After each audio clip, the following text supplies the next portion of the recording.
Hey folks, it's Woody here over at USA Made Blade, just coming to you from the shop this afternoon. Very excited to introduce to you the newest ZT, the ZT0308. Um, this knife I've been really excited about, and I'll tell you why as we get into this. Got a lot to cover.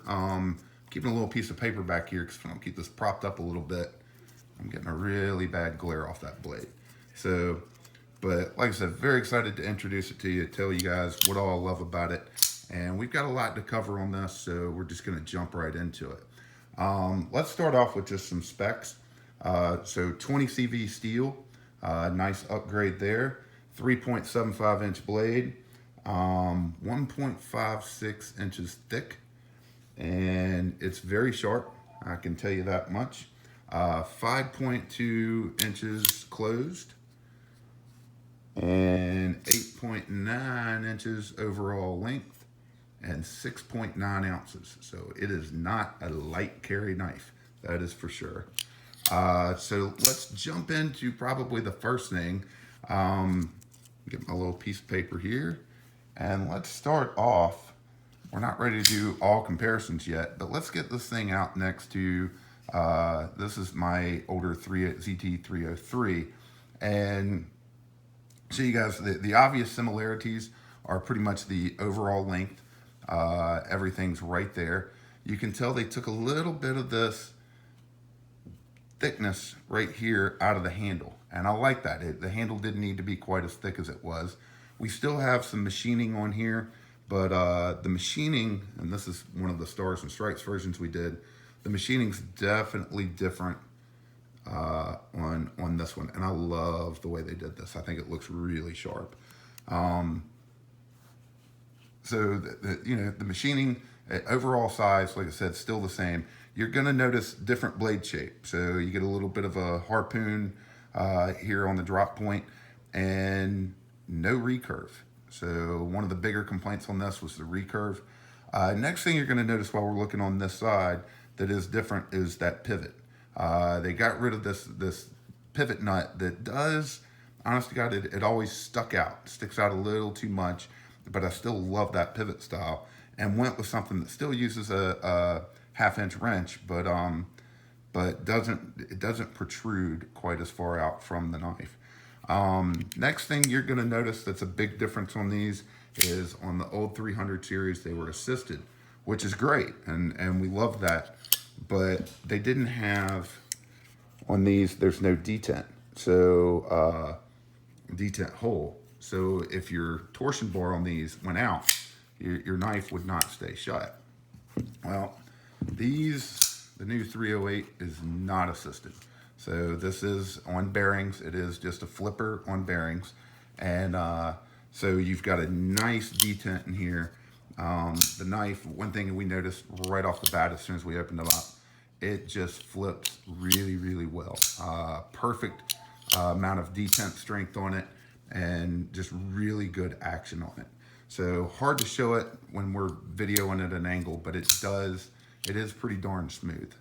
I would not say it's as smooth as the 223, which has probably been ZT's smoothest knife ever, but it's got incredibly smooth action on it. So let's move from here, and let me move a few things. This is actually my second take on this. I was almost done with the first take and screwed up right at the end. So let's go from here, and because I know a lot of people want to talk about this hole. So, and we're going to get to that, but let's, for saving time, because there's a lot I want to cover in this video, I went ahead and broke one down. I will do a separate video at some point in time showing you guys the breakdown and reassembly process on these. But so let's look at a few things broken down on this. Here's the liner that is milled out. This is just really well done G10, and I love the fact that they started with the 308 doing it in the tan, just like when they came out with the 302. I believe that was the first one they came out with the 300 series, and it was the tan. So I'm excited to have the tan G10 back. You'll notice on the tie side, we are not milled out. So that's where some of that extra weight comes from. And personally for me, I mean, if you're gonna carry a knife this big, that's meant to be used like a champ, then the weight shouldn't bother you. The weight, you're looking for something that's way overbuilt, definitely not going to be an issue on the weight. You're going to notice right here on this steel lock insert that it's got 2 screws. And I do like that, just in case anything were to go wrong and one screw were to back out or something like that, you're still not going to lose your steel lock puck. Lock puck's a little bit different than it has been on some, but very effective and definitely does its job. Next up, one of the things you're going to notice is the bearings. The bearing cages on these seem to be the biggest I've seen on ZT to date.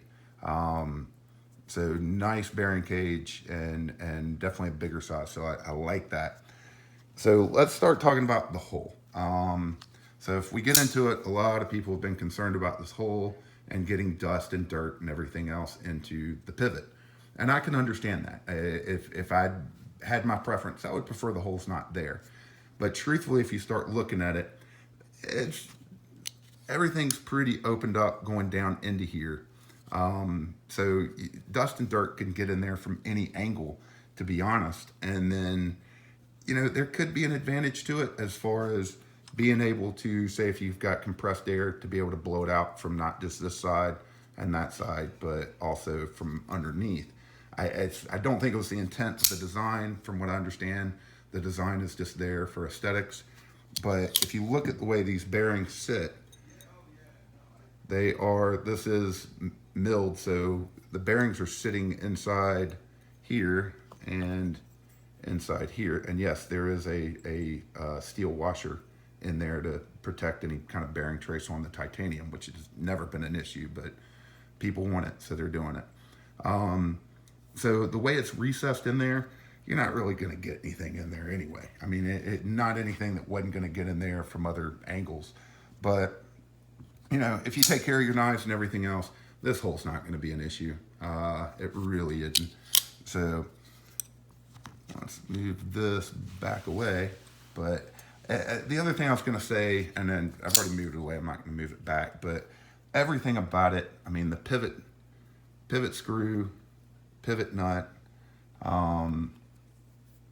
everything about it, all the handle screws. Hell, look at the stop pin. Look at that stop pin. I mean, everything on it is very nicely overbuilt. And taking it apart, I can tell you they just did a really fine job with this knife. They really did.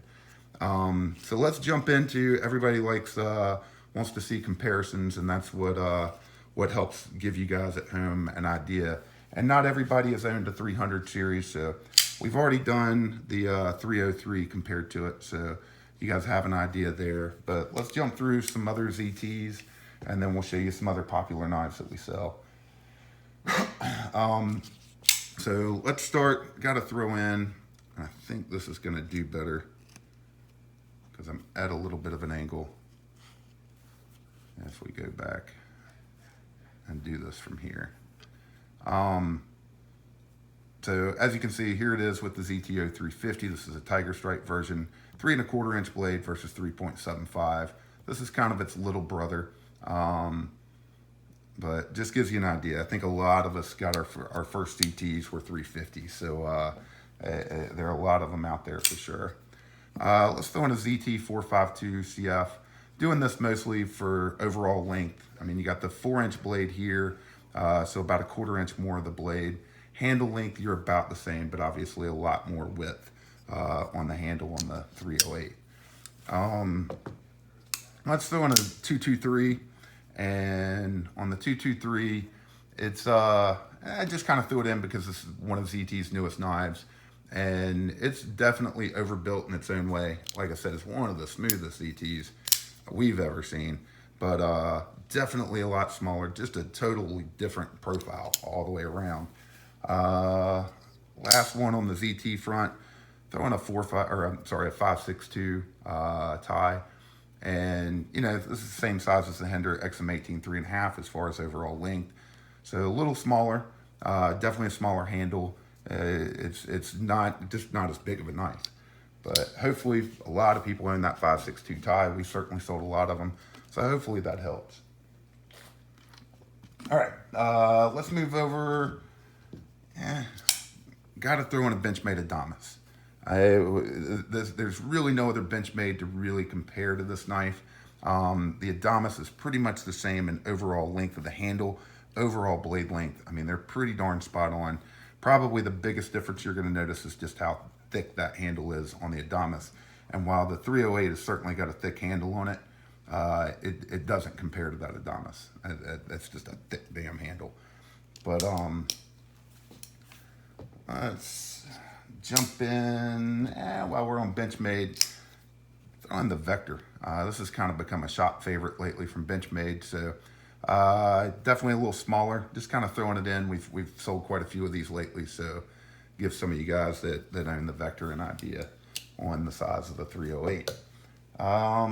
Southern Grind Bad Monkey.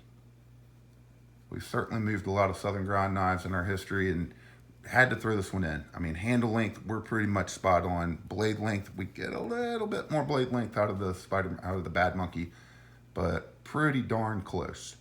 So, and let's throw in, you know what, we don't have any of these, and they discontinued how they're with this style of it, but thought I'd throw in a Hinder Full Track, mostly because same blade length, same handle length. A lot of similarities, to be honest. You just get more curvature here and a little less here, but a lot of similarities. Just similarities and differences, but especially get an idea on that thickness. Sorry, that little piece of paper is killing me, but it's got to be in there. Next up, we'll throw in, we'll kind of do one after the other. So XM18 3.5. This is one of the spear points. Just to give you an idea, obviously more blade, more handle on the 308. But then you turn around, you go XM24, and this is the vintage series. You know, more handle on the 24, more blade length, you know, an extra quarter, and that 24 is definitely thicker. So hopefully that gives a lot of you an idea of what you're dealing with on this knife. I think ZT knocked it out of the park. I know some people are upset about the hole. It doesn't bother me one bit. I think it's an impressive knife. So we do have these in stock. They just came in today. So we hope you'll go over to usamadeblade.com and pick one up. And as always, folks, thank you for watching.